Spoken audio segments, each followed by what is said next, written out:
In the last class, I was talking about subgraphs, right? So today I'll define two more subgraphs, two different types of subgraphs. So one is this. Uh, so let me first write let G be a graph, okay,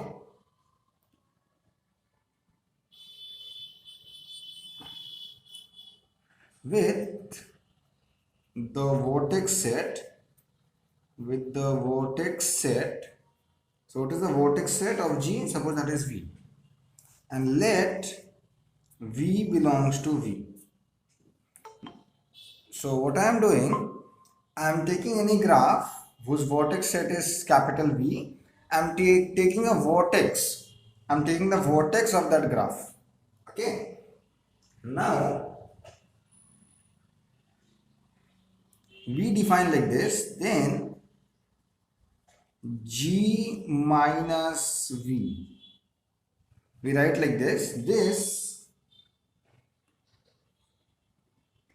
denotes a graph. So what I mean by this, whenever I write, yes, Rajiv, I'll do that. I was supposed to do, but you are not there in the class. I'll do it by the end of this class. Okay. So then this denotes a graph whose vertex set is V minus V. So what does G minus V denote? This is also a graph whose vertex set is this V minus V, but there is a changes in S set also, and the H set and the edge set is this is E1, which is nothing but this set. All those E in the original edge set such that V is not a n vertex of V, not a n vertex of V. So let me quickly give an example what I mean by this. You'll understand everything. Take any graph G. Suppose I have this graph G. Okay. So I have 4 vertices. Suppose I am taking this graph. This graph is suppose V1, V2, V3, V4, and you can see the edges. Suppose this is E1, E2, E3, E4. If I ask you to draw this graph, which graph? G minus V. Suppose G minus, I am asking to draw G minus V3. So what is this graph? You have to draw that graph which does not contain V3. V3 has been removed. And as a result, what will happen? Any edges which are incident to V3 will also get removed. So what is this graph? This graph is nothing but this is there, V2 is there, V1 is there, V3 will not be there, so I cannot draw this. This is being removed, and as a result, you see what I have written. This edges will also be not there. Which edges will not be there? Whose n vertices are V3. So this whole thing is removed. So this edge and this edge is removed. So this is my graph G minus V3. Understood my point? What I mean by the graph G minus V. So similarly, if I would have removed V1, so only this edge would not be there. So what I mean by a graph G minus some vertex, it means that by removing that vertex and all the edges incident to that vertex will also get removed. And this subgraph is known as, I write that down. So the subgraph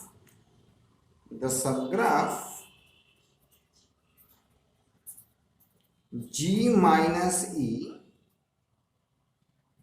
G minus V, the subgraph G minus V is called a subgraph obtained from G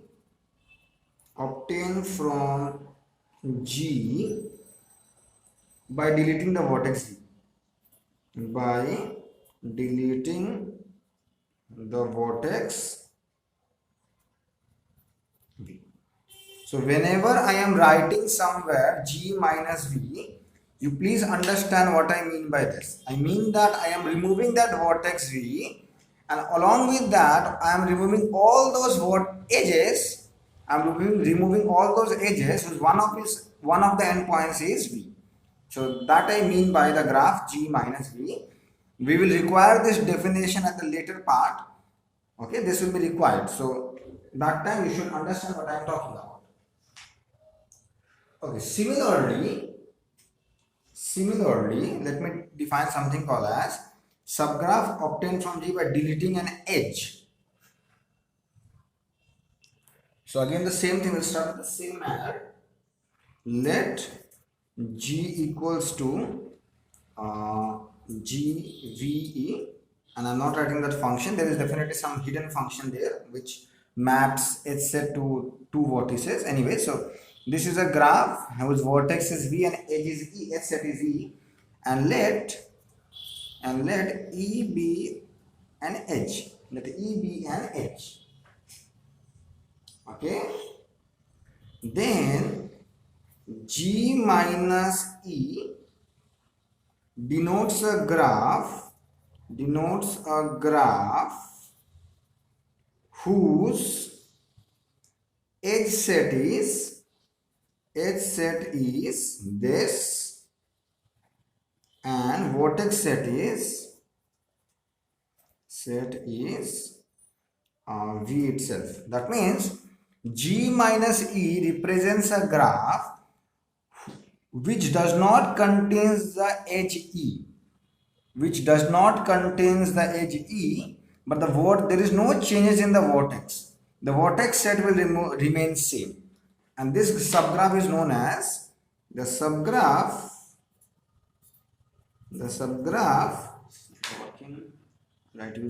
G minus E is called the subgraph obtained by deleting the edge E. So this is what I mean by this thing. Whenever I write G minus E. So let me very quickly give an example. So suppose this is the graph G, like this,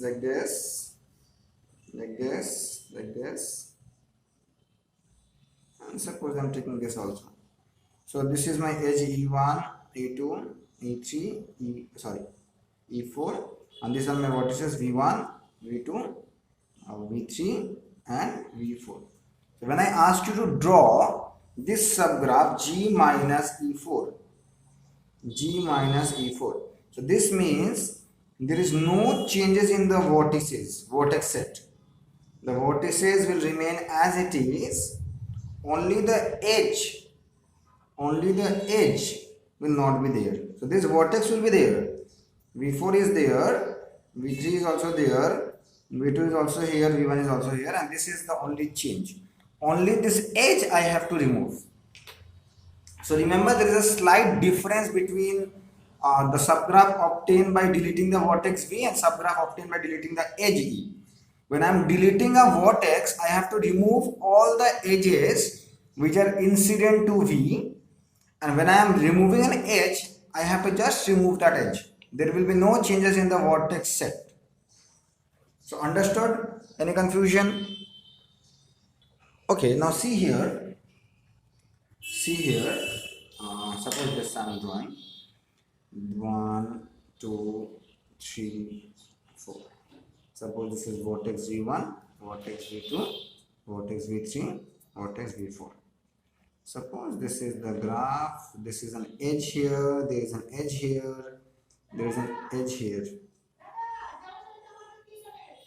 Okay, and suppose there is an edge here. Suppose. So this graph I am giving it to you. Suppose this is the graph G. Okay, this is the graph G. Okay. Now I will draw G again for some reason. I'll tell you. So let me draw the graph G again. Remember, edges may not be straight always. You can also draw curved lines, but we are not interested in drawing. That doesn't look good. V1, V2, V3, V4. Yeah, there is one more edge. This was the edge. So I have drawn the graph G 2 times. Now here what I will do, I will make this into a complete graph. I will come like this. G is not complete. Why? Because there is no edge between V1 and V2. But what I will do, I will add edges such that this simple graph G becomes a complete graph K4. Why K4? Because there are 4 vertices. So what should I do? I have to add this edge to G and I have to add this edge to G. Addition of these 2 edges will make G a complete graph. Now, so what I am doing, you give me any graph on n vertices, I will try to make that a complete graph on n vertices. I'll try to make that Kn. Suppose you would have given me this graph. Suppose you would have given me this graph H on suppose 3 vertices or suppose 5 vertices. And that will take a lot of time. I'm not drawing for 5 vertices. Let me take 3 vertices for simplicity. So V1, V2, and V3. Suppose you would have given me this graph H and I am redrawing H to make that into a complete graph. I'll make that a complete graph. So this was my H, V1, V2, V3. Originally this was your H. But I have to add this edges and this edge to make H a complete graph on 3 vertices. So we can do this process. You give me any simple graph on n vertices. What I can do, I can draw the missing edges to make that a complete graph on n vertices. Right? So what I will now do, what were the new edges added, I'll write that. Like for in this case, you write the vertex set as it is. So V4 remains as it is, V3 remains as it is, V2 remains as it is, and V1 remains as it is. Okay. What I have done, which were the new edges added? This was a new edge added and this was a new edge added. Right? Similarly, if I draw here for this one, so this was V1, this was V2, this was V3, and this was a new edge added, and this was a new edge added. Okay, then the new graph obtained is known as the complement of the original graph. So we now define the complement of a graph, and this is the complement of H. This graph is H complement. So now we have defined something called as complement of a graph. Okay, complement of a graph. So what I mean by a complement of a graph, suppose I have a graph G having the vertex set V and the edge set E. So the complement of a graph G is a graph whose vertex set is same as V, but what about the edge set? Only those edges will be there which were originally not present in G. Or what we will do, as said, we will try to make G a complete graph and just include the new edges in the complement. So that is what I mean by the complement of a graph. Understood what I mean by the complement of a graph?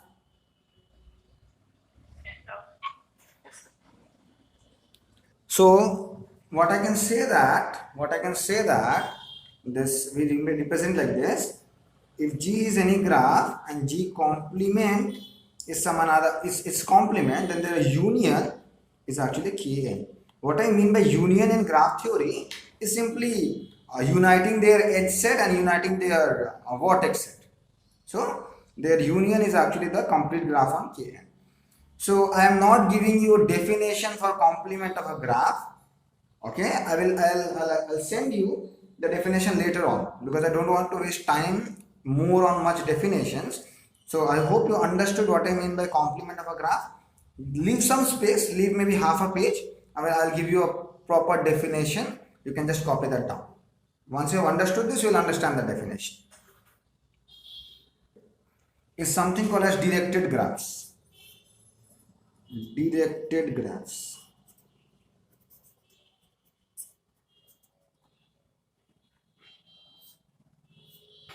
So what I mean by directed graph is this. Now, suppose I have any simple graph. Suppose I am giving the edges like this, where vertices is the name like this, 1, 2, 3, 4, 5. There was an edge, there was an edge, there is an edge, and suppose there is an edge. And you can take one more edge if you want to. Suppose this is also an edge. Now with each edge, this is an isolated vertex, doesn't matter. Now with each edge, I will give a direction. To each edge I will give a direction. Suppose this is the direction here, this is the direction here, this is the direction here, this is the direction here. Suppose this is the direction here. So this time the edges contain a direction. Okay, this time the edges contain a direction. Previously, if there is an edge between 1 and 3, we say there is an edge between 1 and 3. But here we have a directed edge from 1 to 3, which starts at 1 and ends at 3. Like this is just like a one-way road. You can only go from here to here, you cannot come back to 1. Okay, you can what you can do, you can go from 1 to 3, but you cannot come from 3 to 1 using this edge. These things will be required again in the later part. So this is only one way. This is only one way. This is not two way. Initially, if I have any simple graph containing some edges, so whenever there is an edge between 1 and 3, we can go from 1 to 3, we can come from 3 to 1 using the same edge. But this is not the case here. This is only one way. There is an edge from 1 to 3 and not from 3 to 1. So whenever my edges have a direction, such a graph is known as a directed graph.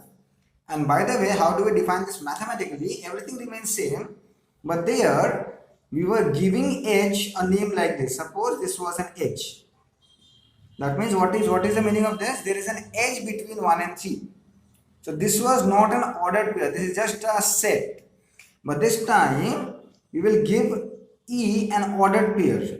That means when I write an ordered pair 1, 3, it means my edge starts at 3, starts at 1 and goes towards 3.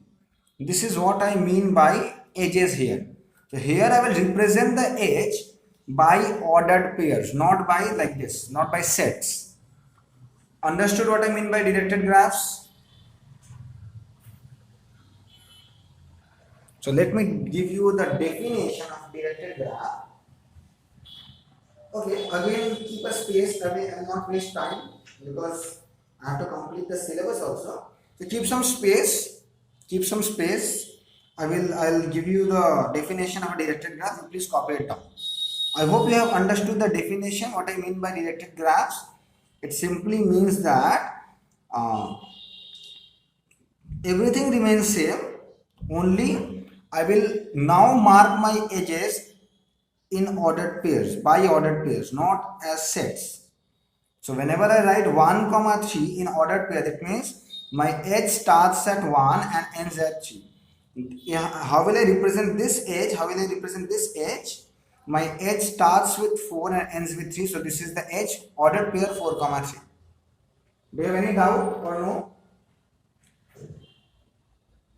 So please keep a space. I will give you the definition. Please copy it down. Okay. I don't want to waste time now. just you write the definition, keep some space, keep 4-5 lines space. I'll complete the definition. Now, if G is a directed graph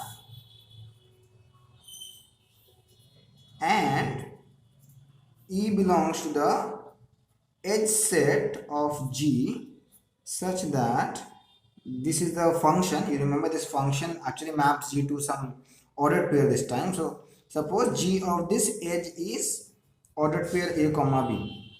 So what I mean by this, we say that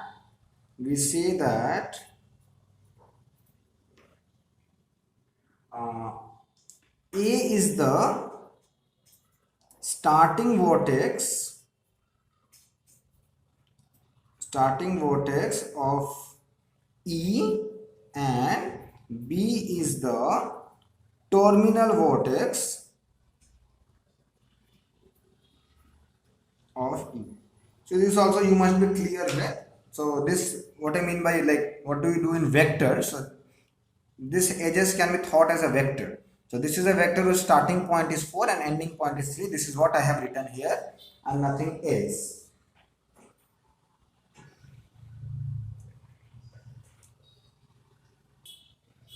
Okay.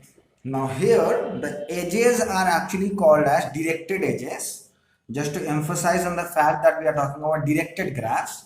So whenever I say directed edges, understand that I'm talking about this one, directed graphs. Also directed edges will also be called as arcs. Okay.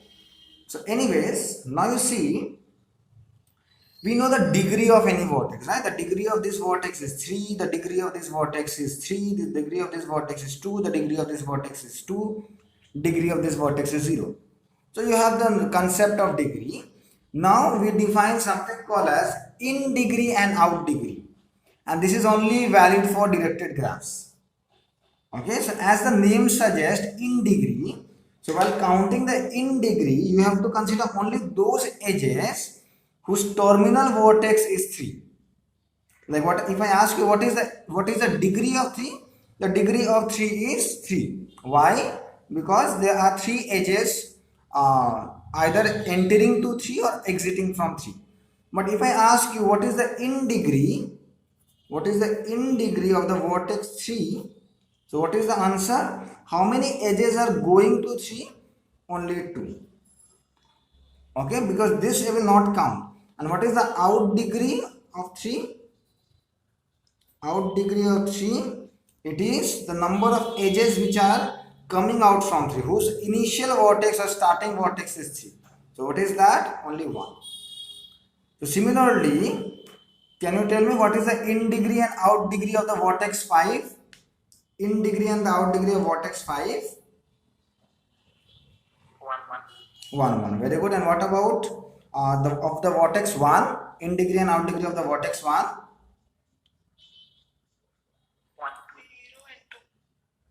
2. No, 1 and 2. Yeah. One vortex is going to 1. So in degree of the vortex 1 is 1, whereas the out degree is 4. Now you can clearly understand this fact. Degree of any vortex is actually the sum of in degree and the out degree. Out degree. Okay, the degree of any vortex in a directed graph is actually composed of 2 things. Is in degree and is out degree. Right? So we have to actually sum the in degree and out degree to get the degree of any vortex. Okay? Okay. So I can also say that if you remember that Euler's theorem, that the sum of all the degrees of a graph, is actually equal to 2 times the number of edges. So here I can also say that the sum of all the in degrees and out degrees is actually equal to the sum of is equal to 2 times the sum of edges, or the number of edges. Okay. Now one fact will follow here. You see one fact here. You write down all the in degrees of this graph. So let's start with 1. What is the in degree of 1? It is 1. Okay, I'm writing it here. What is the in degree of 2? It's 0. Just sum all the in degrees. Number 3, in degree is 1, 2. For vertex 4, in degree is just 1. And for vertex 5, in degree is again 1. What is the sum of in degrees? It's coming 5. Let's sum all the out degrees. Let's sum all the out degrees, which is nothing but it's for 1 it is 2. For 2 it is 0. For 3 it is out degrees. It is 1. For 4 the out degree is 1. And for 5 the out degree is 1. It is coming as 5. And what is the number of directed edges? 1, 2, 3, 4, 5. It's 5. You see these 3 are always same. So in a directed graph, the in degree, the sum of all the in degrees, the sum of all the out degrees, and the sum of and the number of edges, the number of directed edges, all are equal. This fact follows from here. What fact it follows? If I have any directed edge, then due to this, like suppose this is the directed edge. E starts from A and ends at B, right? Now due to this edge adds 1 to the in degree of out degree of A. Due to this E, the out degree of A increases by 1. So whatever is the out degree, there may be another edges, but due to any edge, so I can say simply this: every edge contributes 1 out degree to one edge and 1 in degree to another edge. So with this fact only, this fact will follow. So we have a theorem for this. I will prove it, don't worry. The theorem is this. What I wrote, I'll just write this. So in a directed graph, so I will now use a short form or a standard form of a directed graph, which is also called as digraph. Just we take di, okay? So digraph. So when I write digraph, you should understand I'm talking about a directed graph. So in a digraph, suppose the digraph is G equals to V E and there is some function. In a digraph, the following three are equal. The following three are equal. Okay. Number 1, the sum of all in degrees, the sum of all in degrees of all vertices, of all the vertices. Number 2, the sum of all out degrees of all vertices, and number 3, the number of arcs. Arcs means directed edges. So in any digraph or a directed graph, these three things will always be equal. The in degree, the out degree, the sum of all the in degrees, the sum of all the out degrees, and the number of arcs, they all will be same. So the proof directly follows from the fact that any edge A contributes 1 to the in degree and 1 to the out degree. So you may again keep a space because these theorems are not that important. So I am trying to skip these things because we have to do so many important topics. So again, you keep some space. I will send you the proof later on. The proof is extremely simple. Just like the way we did the proof for the this one. The sum of all the degrees is same as the 2 times the number of edges. The proof goes similar to that only.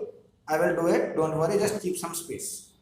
Because I don't want to spend more time in these topics. If you have any confusion still now, please ask me. So we'll now start with something called as walks, paths and cycles. and cycles. So now these things will start, and these things will help us to answer the Königsberg bridge problem. Please remember that we haven't solved the Königsberg bridge problem still. We don't have a proof for that. Like you remember the Königsberg bridge problem which I discussed in the first class. So we are going closer and closer to that. So for that, I have to define something called as walks, paths and cycles. So all these definitions will be very, very, very, very important. What has happened? Just a minute. Yeah. So let us first define what I mean by a walk. Walk in a graph. So what I mean by a walk. So suppose I have some graph. So let G be a graph, and I am taking two vertex from that graph. So let U and V be two vertices in a graph G. So I have some graph G, okay, and in that graph G I am choosing two vertices named as U and V. This is how we define a walk. So walk is between, you know the basic definitions of walk. Like in general, I want to go from here to say Salesian College, right? So I will walk around. So what is my starting point? My house. What is my ending point? Salesian College. So U is the starting one and V is the ending one. So this is why we require two vertex to define a walk. So I will walk between 2 points from here to here. So just it comes from basic terminology only, okay? So now you are getting why this walk is required. You see, just try to visualize the Königsberg bridge problem. There also we wanted to start from somewhere and end somewhere. So this is what we are defining in a more formal way. So let U and V be two vertices in a graph G. A walk from U to V in G. So I am walking inside G from U to V. What is exactly a walk? This is the definition. A walk is an alternating sequence of n plus 1 vertices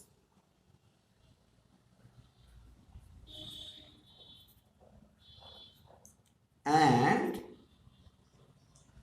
n edges of G. This walk we will denote like this. So this is from where I will start. Okay. So this is the first vertex V1. Then comes an edge. Then comes another vertex. Then comes an edge. Alternating. Remember. Dot dot dot. There is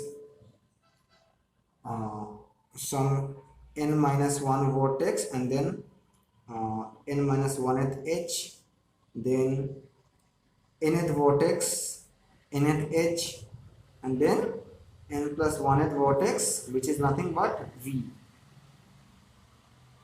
So this is what we mean by a walk. I am starting from U, ending from V, and there is an alternating sequence of n plus 1 vertices and n edges. You see, I am starting with U, I am relabeling U as V1 and then E1, V2, E2. This E1, E2 are edges and V1, V2 are vertices.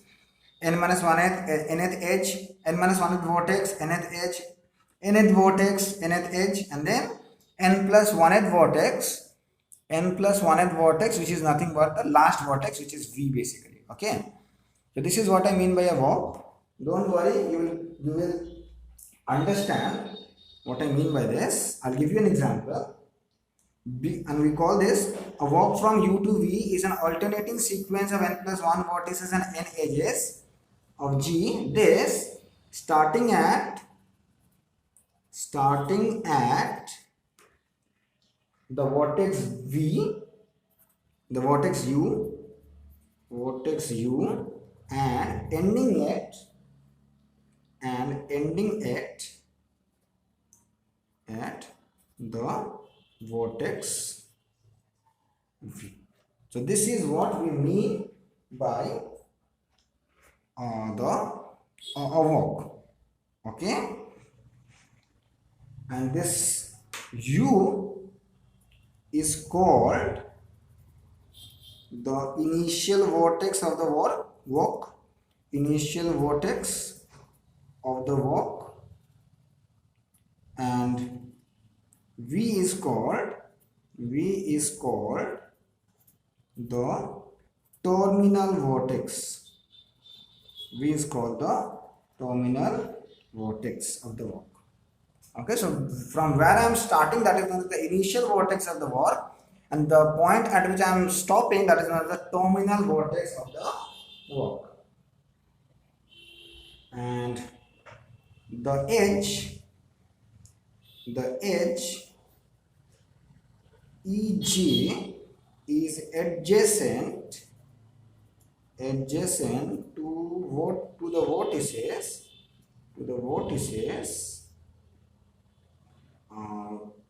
VJ and VJ plus 1. Like for example, E1 is adjacent to V1 and V2. So you see, E2 is adjacent to V2 and V3. Okay, so that means EJ will be adjacent to VJ and VJ plus 1. So this is a very formal definition. Of a walk. Now let me give you an example. Everything will be clear to you what I mean by a walk. So if you are done with the definition, I will go to an example. So suppose 1, 2, 3.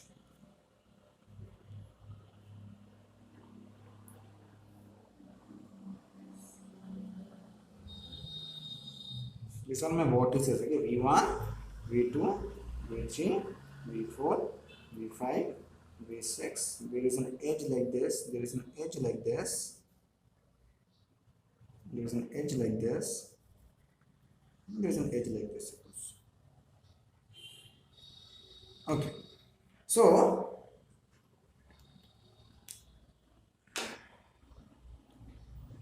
I want a walk from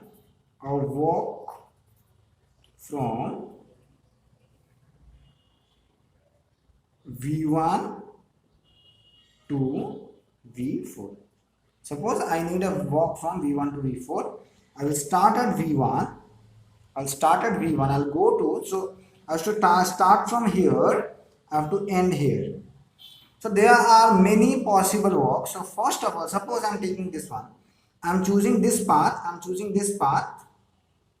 Suppose I should name the edges also. Let me name the edges like this. Suppose this is the edge E1, E2, E3, E4. There's an edge E5, E6, E7. 1, 2, 3, 4, 5, 6. Yeah, 7 edges. So suppose I am going to V1. I have to go to V4 finally. There are many ways possible. You see, I may take this route E1. I have reached now V2. I will now take E4. I have reached V3, and I will now take E7. I have reached V4. So this is a walk from V1 to V4. That means I took this one, I took this one, I took this one. So this route I had to take to reach from V1 to V4.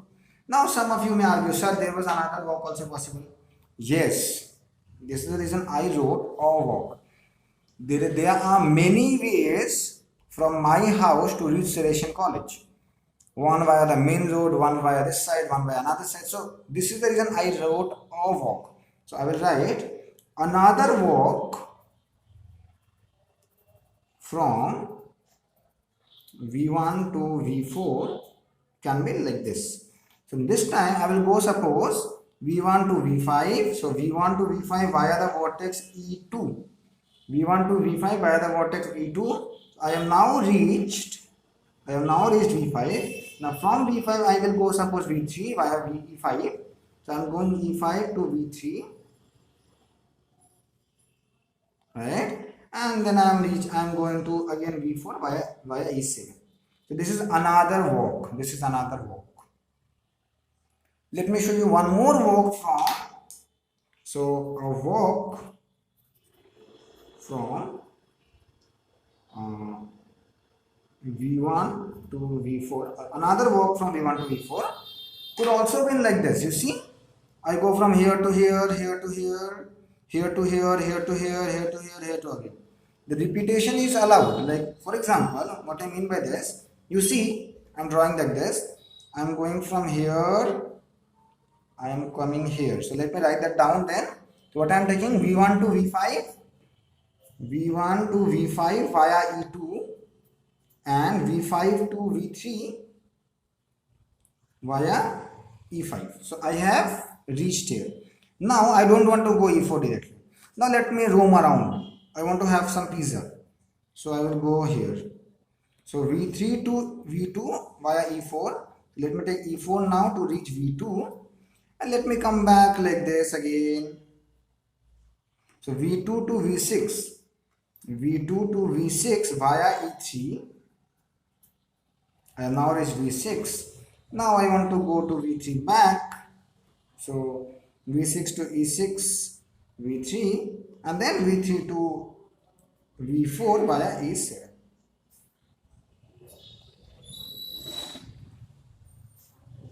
Understood my point? So there are many ways possible, or many walks possible from one vortex to another vortex. Understood my point? The definition of walk.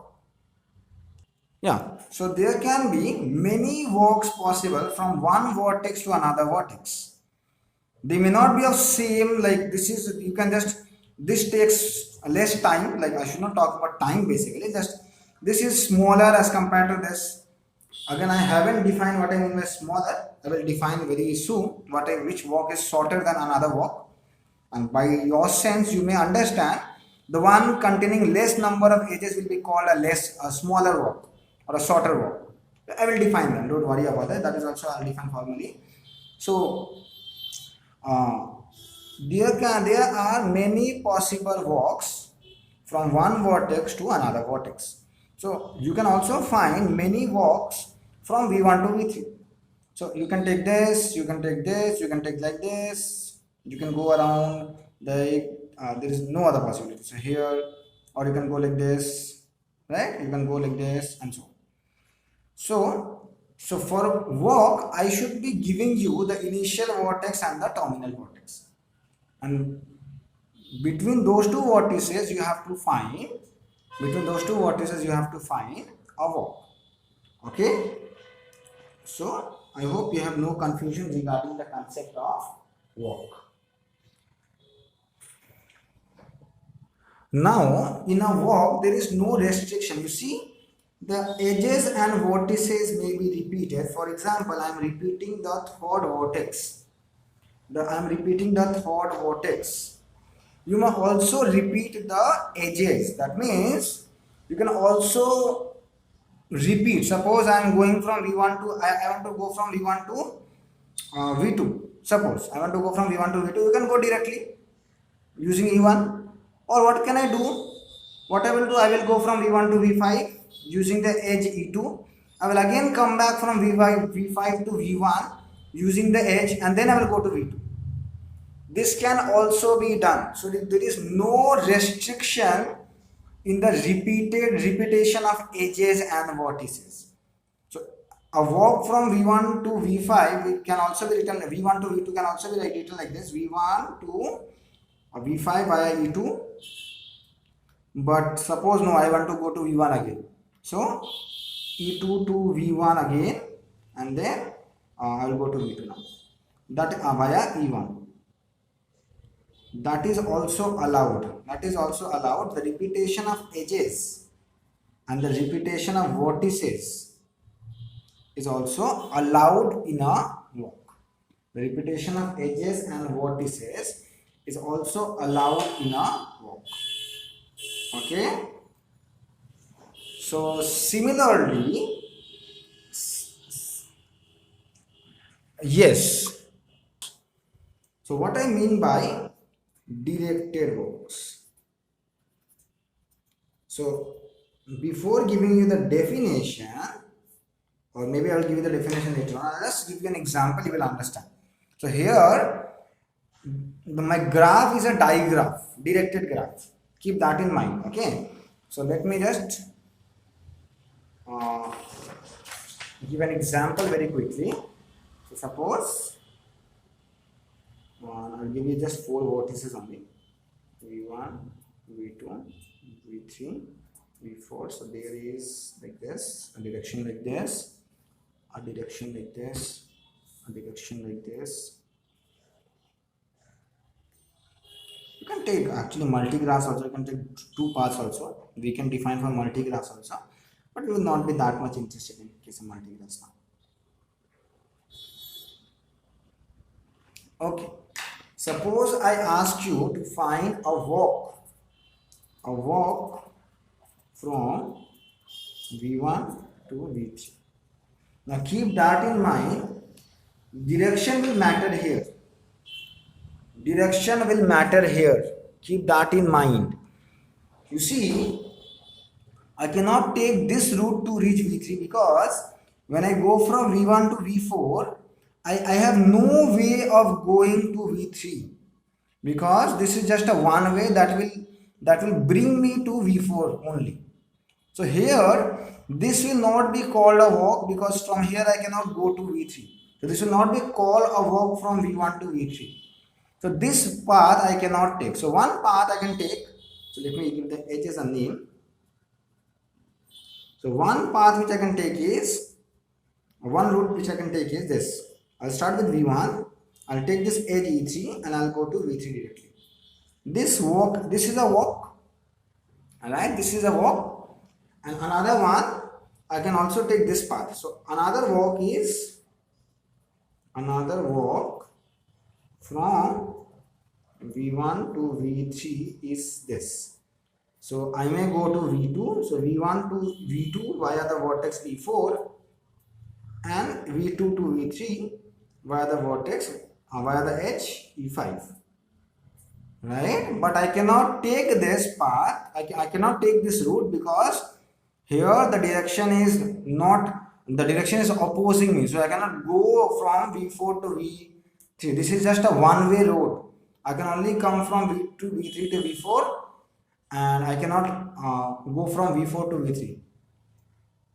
Am I clear with the directed walks? Yes, sir. Okay. Yes, sir.